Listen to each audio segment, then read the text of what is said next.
Moikka, tuu peremmälle.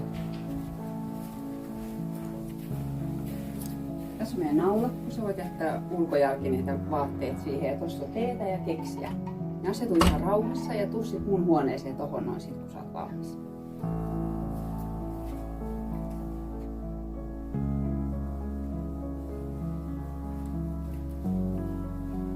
Tuu peremmälle, tässä on mun työhuone.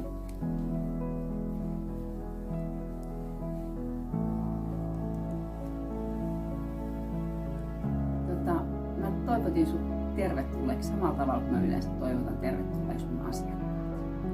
Mut nyt mä vähän ajattelen, että ootko sä siellä toisella puolella mahdollisesti haluamassa tulla tänne töihin mun työkaveriksi.